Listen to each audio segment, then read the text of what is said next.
ये जो नववर्ष है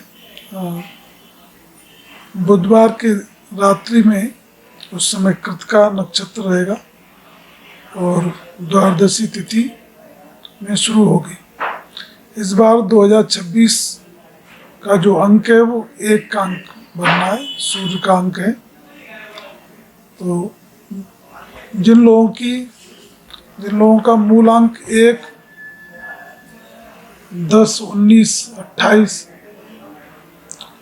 अथवा जिन लोगों का 11 का है अंक, मूलांक 11 है, 13 है, 16, 26, 20, 22, 25, 29 और 31 तारीख में पैदा हुए या जन्म लेने वाले लोगों के लिए भी ये वर्ष अच्छा रहेगा।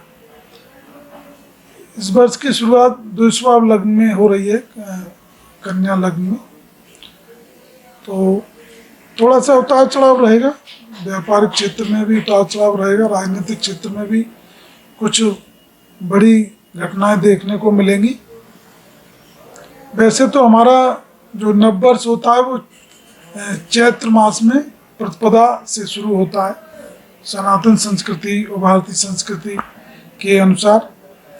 लेकिन जो हमारा ये कैलेंडर का वर्ष है तो उसको भी अगर हम देखें तो जो ग्रहों की स्थिति है वो उसका प्रभाव सभी पर रहता है। तो इसका जो अंक है 1 का, वो सरकार के जो कार्य में संलग्न हैं लोग, उनके लिए विशेष लाभदायक ये वर्ष रहेगा। और जिन लोगों का जन्म 1 तारीख को, 10 तारीख को, 19 को और 28 को हुआ है, उनके लिए तो विशेष लाभदायक और उन्नति प्रदायक रहेगा ये 2026। साथ ही जिनका जन्म 11 को हुआ है, 13 को हुआ है, 16 को, 20 को, 22 को और 25 और 29, 31 तारीख में जिन लोगों का जन्म हुआ है, उनके लिए भी ये वर्ष विशेष उपलब्धियां लेकर आ रहा है। और नववर्ष की शुरुआत के अनुसार अगर देखा जाए तो इस समय बृहस्पति मिथुन राशि में गोचर कर रहे हैं और शनि मीन राशि में गोचर कर रहे हैं और राहु कुंभ राशि में, केतु सिंह राशि पर गोचर कर रहे हैं और शुक्र, सूर्य, बुध, मंगल ये धनु राशि पे गोचर कर रहे हैं। अगर इसको देखा जाए तो हमारी जो नववर्ष की शुरुआत की जो लग्न कुंडली है वो कन्या लग्न की कुंडली बनेगी। तो केंद्र में कई सारे ग्रह हैं, बृहस्पति केंद्र में है, मंगल, शुक्र, बुध, सूर्य केंद्र में है। तो ये जो समय रहेगा और आने वाला जो वर्ष है वो सभी के लिए लाभदायक रहेगा। और इस आने वाले वर्ष में यूक्रेन और रूस का जो युद्ध चल रहा है वो समाप्त हो सकता है। इस युद्ध पर अंकुश लगेगा और भी देशों में जहाँ कहीं आपस में टकराव की स्थिति है तो उसमें भी काफ़ी कुछ बदलाव आएगा।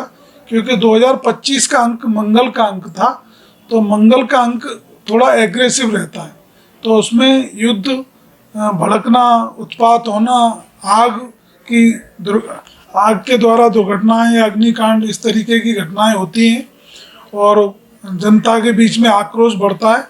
लेकिन वो सब चीज़ें 2026 में देखने को नहीं मिलेंगी। 2026 सभी के लिए बहुत अच्छा रहेगा और उन्नतिदायक और लाभदायक रहेगा। और लोगों को स्वास्थ्य में विशेषकर हृदय रोग से संबंधित जो लोग हैं या जिनकी आजकल देखने में आ रहा है कि एकदम से एकाएक साइलेंट अटैक जो देखने में आए थे 2025 में, उस तरीके के केस 2026 में देखने को कम मिलेंगे। 2026 सभी के लिए बहुत अच्छा जाएगा क्योंकि सूर्य का अंक है और सभी का स्वास्थ्य अच्छा रहेगा, यश मान प्रतिष्ठा बढ़ेगी और पिता के साथ भी बच्चों के संबंध अच्छे रहेंगे। और सरकार में किसी का कोई कार्य है, कोई टेंडर वगैरह का कार्य कर रहा है, किसी सरकारी योजना का कोई कॉन्ट्रैक्ट लेना चाहता है, तो वो काम भी उनको लेने में सुगमता होगी, आसानी होगी और उनको काम मिलेगा।